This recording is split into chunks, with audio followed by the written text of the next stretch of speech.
You know that feeling when you walk through the gates at Glastonbury and suddenly everything just makes sense? That feeling you carry around for weeks afterwards? Yeah, that one.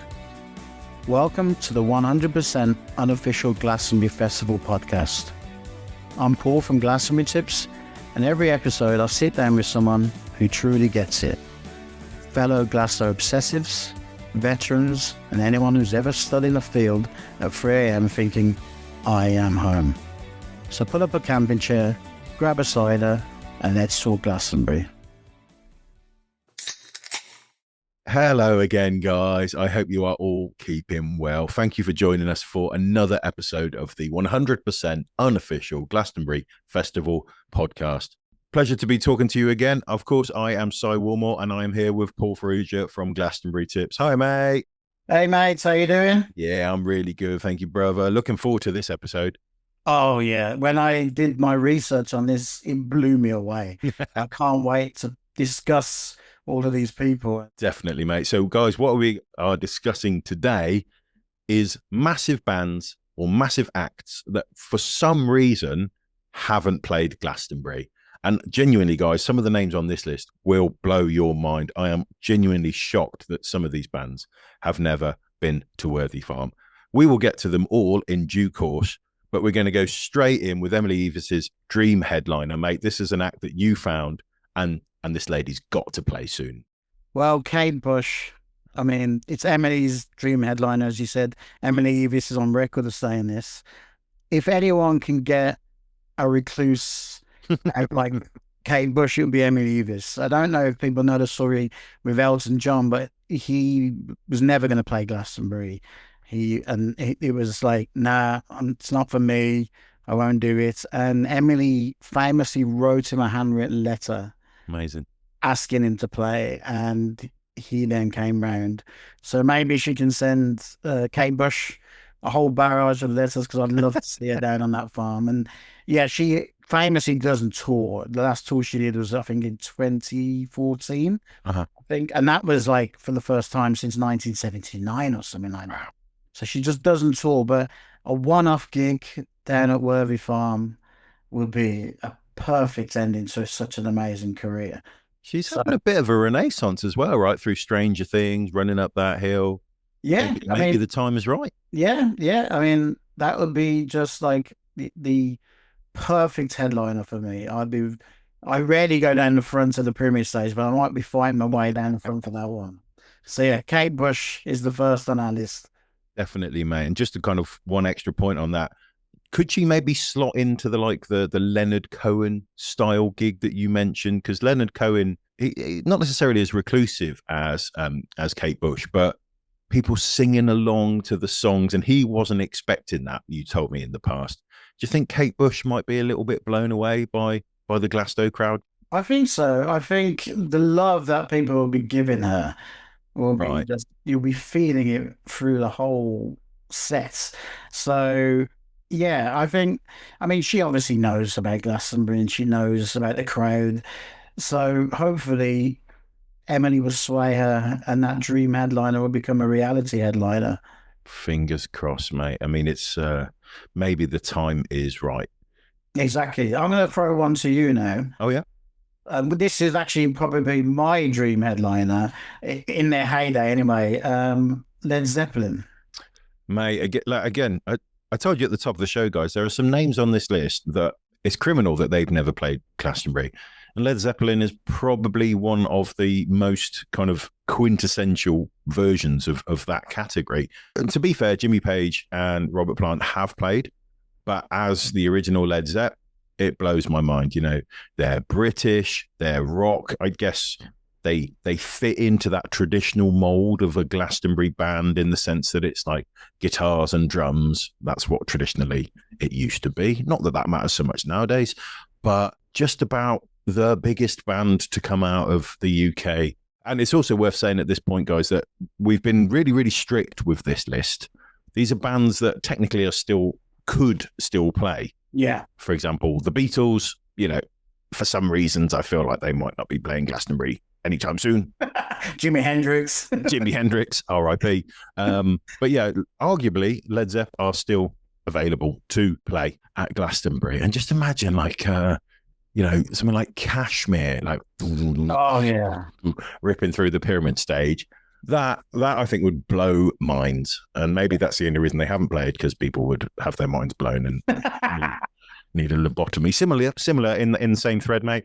I think Queen, again, R.I.P. Freddie, but a band that are still active with Adam Lambert, the new vocalist. But as you've told me before, they don't play on kind of ethical grounds, right? Yeah, so Brian May won't play because of the culling of badgers down at Worthy Farm, which is fair enough. It's his stance, and you can.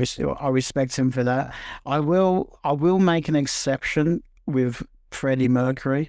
If there's anyone I would bring back from the dead. Now, I'm a major Beatles fan, so me saying Freddie over John Wow. is something. But I think Freddie Mercury was the greatest ever frontman, and I think him on that pyramid stage with that crowd would be just such an amazing experience. There's memories. I say memories. They're more like memories of watching a video of Live Aid where he's doing the like that. Getting the Glastonbury crowd to do that, sadly, will of course never happen. And we shouldn't really be talking about Freddie in this episode because, R.I.P. But it's Freddie and we allow it. It's interesting actually going through the list, because obviously in the 70s Glastonbury was only on officially 3 times. Right. So when we go through the rest of this list, you'll notice a lot of these big acts were huge in the 70s, and I think it was just timing. I think if it had been these acts would have come out now, there's no doubt they would have been playing Glastonbury. Definitely, mate. And I guess to be fair, one of the acts that perfectly fits into that kind of window or that category, and this has been suggested by Doug Killeen in Paul's group, in the Glastonbury Tips Facebook group, is ABBA. I mean, ABBA would 100% be headlining Glastonbury if it was still feasible, right? Oh, yeah. And believe it or not, I forgot about ABBA. I mean, right. How can you forget about ABBA? I mean, they would be the perfect legend star. I mean, everyone always normally dresses up for the legends anyway. So ABBA, I could just see everyone in their 70s Eurovision gear. And ABBA just churning out hit after hit after hit just for an hour on a Sunday afternoon in the sun would be like the perfect legend slot. But I know famously years ago, a Las Vegas promoter offered them $1 billion to play Vegas. Jesus. And they said no. Why did they say no? They just can't be. Well, I don't know if they even talk. Well, I think they do talk again now, but there was animosity between them. Oh, I see what you mean. But they did launch this thing they did in London, which is still going. Voyage, yeah. Yeah, Voyage with the hologram stuff. But yeah, I don't think they'll ever play, unfortunately. For the record, while we're talking about Voyage, I've got a mate who's worked in audio-visual production for like 30 years, and he's got a group of mates, who have been in the industry for 30, 35 years as well. They've seen it all. They've done it all. He works regularly for the BBC. He knows his stuff when it comes to audio-visual production. None of his mates or him have a clue how they've done ABBA Voyage. They're absolutely lost as to how it's being done, which is pretty cool, right? Like there's maybe some what's the word, proprietary technology in like that nerdy way. They're all sitting at the show together going like, oh, maybe it's like this. Maybe they've done it that way. And the other guy's going, no, I don't think it can be like that. So I've never seen it. I like ABBA as much as the next guy. I wouldn't say I'm a mad fan, but I really want to see ABBA Voyage just for like the magic of how they've actually made this show work. That's amazing. Like I say, almost on just like a production kind of nerd level, I would absolutely love to see that. Talking of bands who kind of hate each other nowadays, Fleetwood Mac is a good one, right? We were looking at this, obviously, guys, we were doing some research for the show. Paul has found out that Fleetwood Mac has never played Glastonbury. That's an absolute crime, right? Oh, yeah. I mean, most of these acts, honestly, I'd love to see, but sure. Fleetwood Mac would be up there in my top 3. Oh, yes. Yeah. If they just played the whole Rumours album, I'd be in it. Yeah, that'd be good. Just listening to that would be so, so good. And yeah, again, another big 70s band, obviously huge in the 70s and in the 80s. And yeah, just never got down there. And you're like, if only, if there's like another, multiverse, we can put on this Glastonbury. And what a Glastonbury this would be. Yeah. Kate Bush, Led Zeppelin, Oh, mate. ABBA, Queen, Wouldn't that be amazing? Like, Fleetwood Mac. this is what VR was made for. Like, this is what we could create. Like Glastonbury, not necessarily Glastonbury 2.0, but like, as you say, the alt Glastonbury for all the acts that should have been here. Well, I'll throw this out to the listeners. If you join my Glastonbury Tips Facebook page or group, actually, the group will be better. Send us your dream Glastonbury lineup. Oh yes, That would be really good, and we'll have a look through it. On that note, I'm gonna tell you one that or maybe a couple actually that I think would be on my of all time dream bands, and they also fit into the category today. Is Bon Jovi. You just put on Crossroad by Bon Jovi, as in just let them play that, the whole album. That's a good day out, right? It's been suggested in this case by Kerry Jean Ford. Thank you very, very much for your suggestion. Again, absolutely mental that they've never played. I'd be a very, very happy guy. You could just have like 4 hours of Bon Jovi. That's a good afternoon, right? I mean, they're perfect for the legend slot as well. Right. They are perfect for the legend slot. There's a lot of acts that can fit into this legend slot that necessarily won't headline, but can do an hour of hit after hit after hit, and it will be perfect for a Sunday afternoon. Do you know what, mate? I think Bon Jovi could probably live outside the legend slot. I think they're big enough still, and connected to that AC/DC. They're in my list as well. I think these guys have still got what it takes. Even Pearl Jam, suggested by Lindsay Reed. Thank you very much, Lindsay, for your suggestion. For me, these guys have still got what it takes to be kind of outside of the legend slot and having a genuine slot on one of the big stages like the Pyramid stage. What do you think? Bon Jovi are playing Wembley again this year. Right, exactly. I saw them in 2019 with good friends, and we was actually right at the front, and it was an amazing performance. So yeah, they're all legends in their own rights. Again, like Pearl Jam, I've seen in Hyde Park. They were the headliners in I think 2023. Oh yeah, amazing performance. And I couldn't believe when I was looking into this. I didn't even put Pearl Jam on my list, and Lindsay Reed mentioned it, and I was like, Pearl Jam have never played Glastonbury. And I was Googling it and checking AI, and wow, yeah. And they have done festivals, so I'm not sure why they've never played Worthy Farm. As a few, mate. Maybe it's, as you say, like back in the 70s, maybe. So in the 70s, 80s, there just wasn't the opportunity or the timing, and the timing's got away from them. You mentioned their like headline slots and stuff. Bon Jovi, right? Any slot that they in is a legend slot, if you ask me. But there are a couple that, we've had a bit of grief. There's a few bands on the list that maybe there's been a bit of kind of political reasons. Yeah, so Duran have said this. Simon Le Bon says, no, we don't want to be playing in daylight. We want to be a nighttime slot. And funny enough, I mentioned Hyde Park. I've also seen them live at Hyde Park, and they were the headline slot, and they had a mix with Nile Rodgers, which was absolutely brilliant. Oh wow! So Niall's played a few times at Glastonbury, and he's played headline slots and afternoon slots. So maybe he can convince them that it would be worthwhile to come and do a legend slot. But I see their point. They're a huge 80s band. I love them, and I know they can fill that slot as a headliner. But if it's the chance, you only get one chance to play Glastonbury, you've got to do it at one point. I remember a few years ago, Rick Astley played the first set on a Sunday morning, I think at 11, and he blew us away. I mean, I couldn't believe how good he was. And there was like 50,000 people there for him. Jesus, wow. So, no matter what time you play, you're going to get a big crowd and they're going to love you. And it's Rick Astley, right? So people are going to get absolutely mental. Exactly. I mean, he was playing the drums, so I think to AC/DC at one point. So funny enough, mentioning him earlier. So yeah, I'd love to see Duran Duran there. A Rick Astley AC/DC supergroup. Sign me up. Rick Astley. No, we can do better than that. Talking of big bands in the 80s, Depeche Mode. That's one of yours. Tell me about them. Again, okay. That will be my top five then. Okay. Yeah, I mean, I love Depeche Mode, and again, I can't believe they've never played. They definitely need to be down there at some point. They're still touring, they're still selling out stadiums. They played up the road not long ago in the Tottenham Hotspur Stadium, and I think they sold out 2 or 3 nights in a row. They're huge acts, huge band with an international fan base.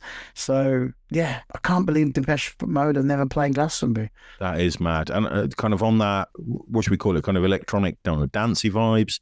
I'll throw back at your Kraftwerk. You get Kraftwerk on any of the stages, really. It doesn't have to be the pyramid stage, but you get them on the other stage, you get them on one of the smaller stages. That place is going to be full. I mean, not only they're one of those bands, right, that somehow has a cult following, and yet they're massive in the mainstream as well. Guys, we were doing some research into this. Paul's done all the hard work, but Kraftwerk never playing Glastonbury. Just get them there. They've got they could play for 3 days the amount of music they've got in their back catalogue. And they played a UK festival. They played Blue Dots Oh yeah, years ago. yeah, So yeah. it's not like they don't do festivals. I have a feeling so a lot of this list I don't think will ever play, but I have a feeling Kraftwerk will. Oh, interesting. I've got an inkling they will play.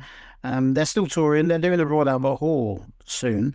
I saw their names come up. So yeah, I mean you can imagine their visuals at night. Talking about the visuals of the Albert Voyage stuff, their visuals at night will be amazing. I mean, I saw the Pet Shop Boys a few years ago at Glastonbury, and their visuals were amazing. So just because an act has all this razzmatazz doesn't mean they can't play down at Worthy Farm. They can bring it in. Definitely. And talking of visuals, actually, so we were saying about Kraftwerk's visuals. Someone who does a massive theatrical show is Pink, and she's never played there. Massive voice, massive show. That'd be a hell of a spectacle, wouldn't it? Yeah, I mean, Pink isn't a Glastonbury act for me. I think what she represents and who she is, her and the festival go together. And I may have it, I could be completely wrong about this. If anyone who represents Pink is listening, Yeah, please do. contact us and tell me off. Well, maybe because her shows are so theatrical, she thinks it won't work at Worthy Farm.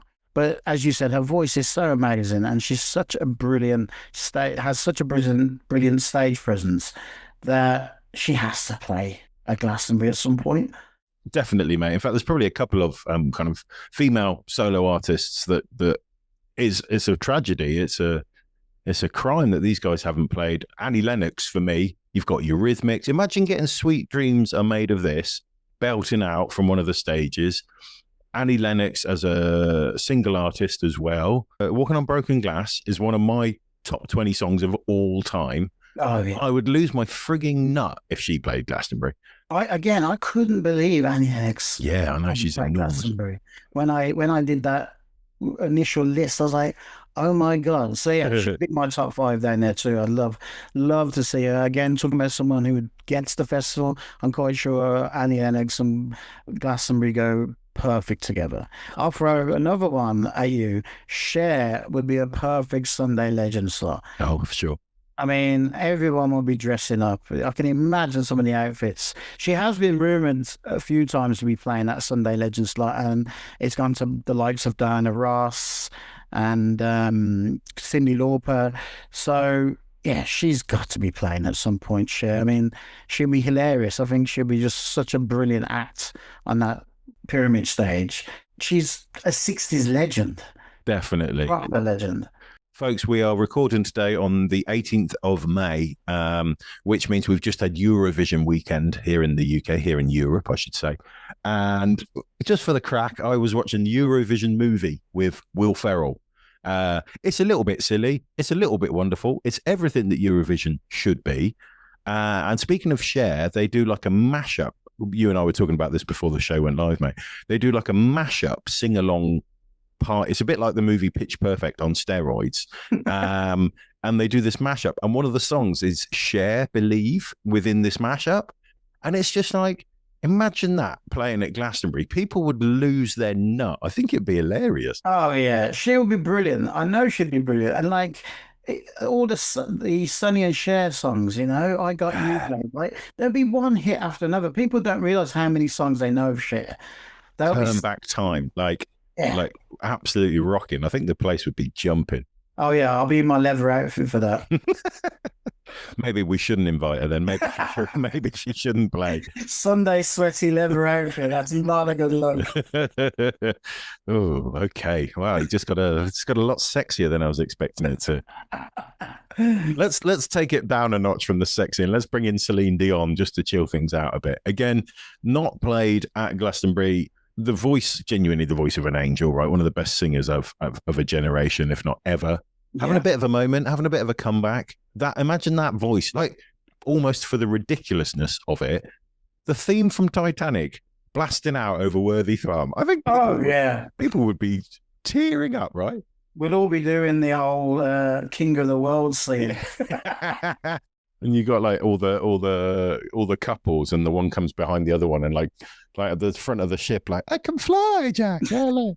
I think that would be a good day out as well. I think that would be a great day, and she's a huge, huge star. Right. Again, it's amazing that she's never played. Obviously, she was out of the scene for a while, but as you said, she's made a comeback, and in Paris, we sold out like hotcakes. Yeah, no kidding. So yeah, she's a mega star. Could be a really, really good, and a bit of a Eurovision thing going on there as well, which is always Exactly. Again, going back to that, Madonna's never played. I mean, the biggest selling female artist of all time has never played the world's biggest festival. Again, there was rumors she was meant to be playing, I think, in 2024. Big, strong rumors. I wouldn't be surprised if we don't see the Material Girl down there at one point. And she will rock it. I mean, talking about sing along, I mean, nobody's had as many hits as her. It would be 3 hours of one giant karaoke session. with perhaps the only competition to that left in our list, Billy Joel, right? Suggested by Kieran Mogg. Thank you very much for your suggestion. And again, a nice little Eurovision link in there because he was on Eurovision this weekend, just gone. Just unlimited sing along songs, right, from the piano man himself. Yeah, I can't believe he's never played either. Going back to that, Alicia Keys has never played. That's mad. Talking about piano, she's a brilliant pianist, brilliant voice, a huge star in her own right. I could be wrong. Maybe she's played American festivals, but I don't think I've ever seen her on a British festival bill. So maybe she just doesn't do festivals. But I'd love to see her down there. And talking about amazing female singers, one of my readers, Louis Lawrence, has suggested Sade. And oh yeah, what a voice! What a voice! It's like treacle, that voice. sexy treacle. Oh yeah, love to hear her live down at Worthy Farm. I mean, brilliant 80s singer, and would just absolutely get us all in such a lovely mellow vibe. Wonderful. She'd be amazing. Yeah. Sexy treacle pouring out over Glastonbury. That'd be amazing. And then maybe you take it to the next level and bring in one of the greatest rock bands, punk rock bands the world has ever seen. Green Day. How have they not played Glastonbury? I thought that was a mistake. I was like, oh, this is wrong. The internet's wrong. Everyone's got it wrong. Like, they must have played. Surely they played. No. Another one where I scratch my head, and yeah, I mean, they would rock. They would really rock that Pyramid stage.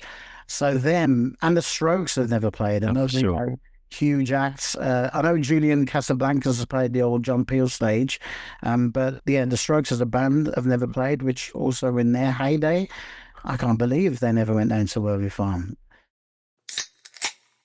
This list is getting bigger and bigger, and I'm sure we've probably left loads out. Yeah, guys, I'm sure we've absolutely. In fact, we'll do some quick mentions in a minute, guys. I'm sure we have missed some out. So if you're listening in and you're going like, oh my god, they've forgotten these guys. How has this band never played? Get on the Facebook group. Let us know who we've missed. Who do you think is the most important band to have never played Glastonbury? We would absolutely love to hear your thoughts. And there's a couple of kind of honorary mentions we should give as well, right, mate? Yeah, I mean, obviously, take that, the Spice Girls, Genesis. I don't think them three acts have ever been mentioned in the same sentence together. But the Spice Girls is always rumours, and I know some of the Spice Girls really want to play Glastonbury. So, that would be a huge, huge 90s reunion, get together down in front of the Pyramid stage. So, yeah, again, just huge acts that have just never somehow made it down to where we farm.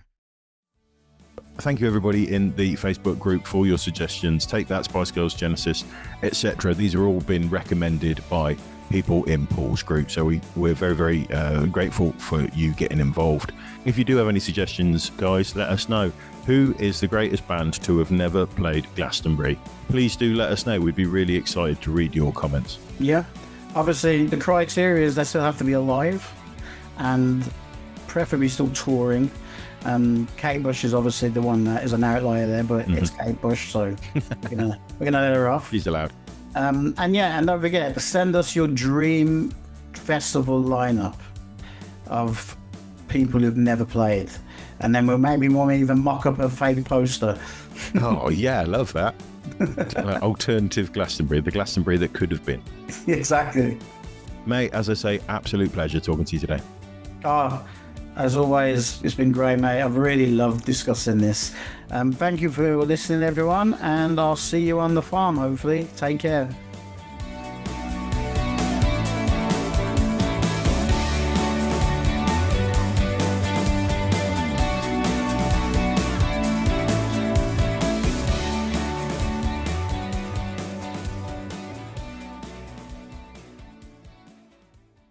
If you enjoyed this episode of the podcast, check out Paul's book, the 100% unofficial Glastonbury Festival Guidebook, Tips and Tricks to Survive the World's Greatest Festival.